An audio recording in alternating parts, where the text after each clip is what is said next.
CollectAWrestlePalooza. CollectAWrestlePalooza.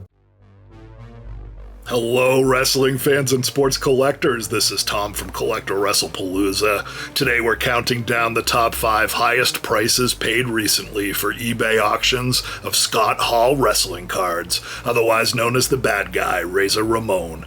If you're new to this channel, welcome. We feature collectibles from the 80s and 90s with a strong focus on the golden age of professional wrestling.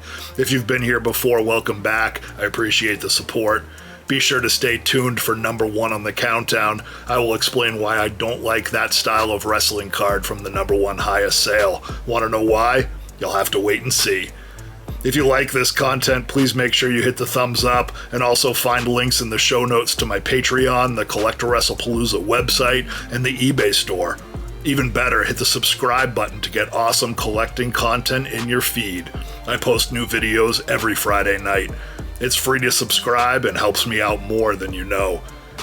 So let's get to the countdown, but before we do, let's review the criteria for this top 5 list. 1. I only include eBay auctions. eBay is the largest auction house there is, and I feel like auctions are true representations of the wrestling card market.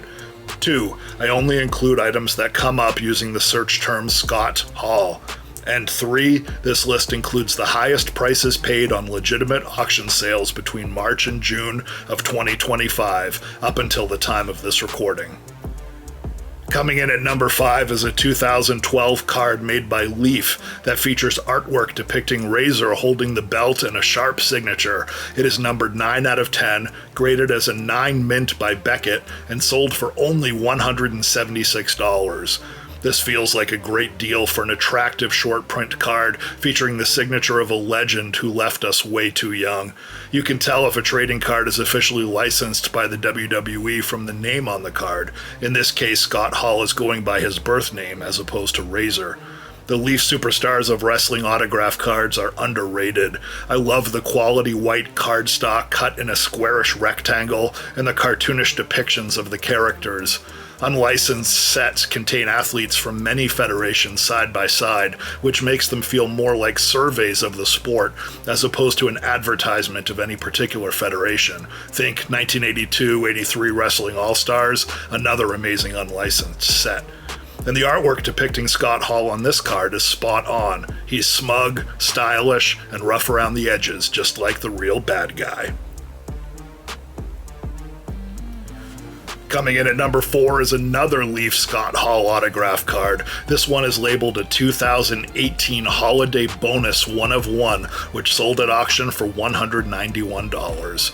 The card is slabbed by Beckett as authentic with a 10 grade for the auto.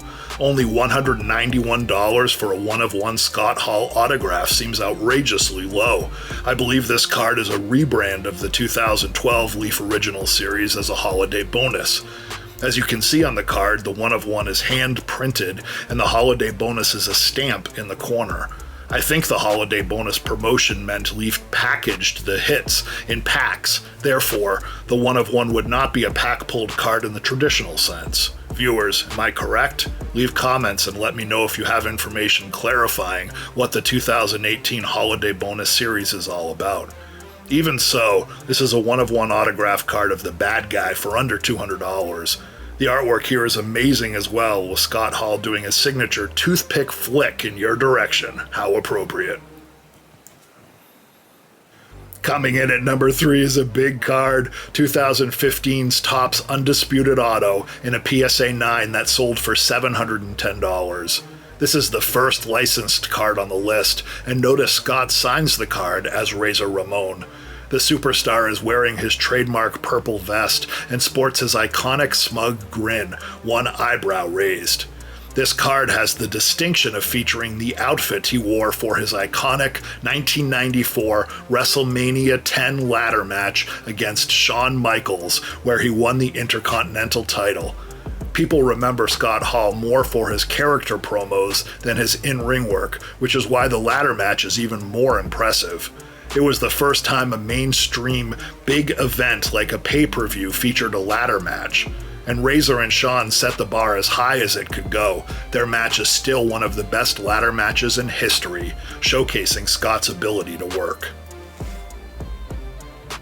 Number 2 is from one of the most sought-after wrestling card sets in history, the 1999 Topps WCW NWO Autograph Series. A raw copy featuring Scott Hall sold at auction recently for $1,900. This is not an outrageous price for a card with such prestige. Scott was a cornerstone of the NWO faction, standing larger than life in the ring during one of the best heel runs in pro wrestling history. He stood beside Kevin Nash and Hollywood Hogan, towering over smaller foes in the squared circle. The card depicted here is the higher-priced $1,900 version. However, 2 other WCW NWO cards also sold during the last 3 months. The second highest, depicted here, sold for $1,447. It is nearly identical except the autograph cuts into the name at the top. It is hard to tell the card's condition, but it appears to be otherwise similar from the photos. A third card also sold for $355, depicted here. I believe someone got a steal for this card. The condition is rough, but for a rare card it looks passable. Granted, the scan is dark, which may have scared away buyers. Otherwise, the main flaw is the autograph has a blank band in the center of each line. The marker was faulty or not fresh, causing a much lower grade autograph. But again, for only $355, this seems like a no-brainer, even if the condition is poor. The autograph appears to be 100% authentic, and nabbing a Grail card for $355 is a steal. And now number 1, a 2024 Panini Flawless Cut Auto 1-of-1 card sold at auction for $2,180. This is not my favorite card from the list. I'm not a fan of cut autos and never understood why folks would pay a premium for essentially a frame. The autograph is obviously from a magazine or 8x10 that would be valued far less. However, collectors are willing to pay a premium for the 1-of-1 insignia and the Panini brand name.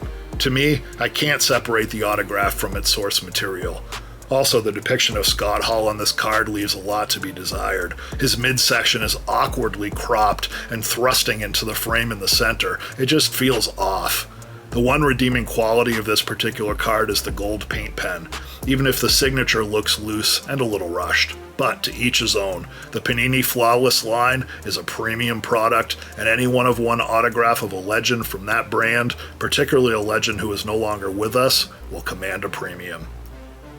And that does it for this week. What do you think of these prices? Did collectors get deals? Did folks pay too much? Let others know in the comments how you feel. Which card is your favorite?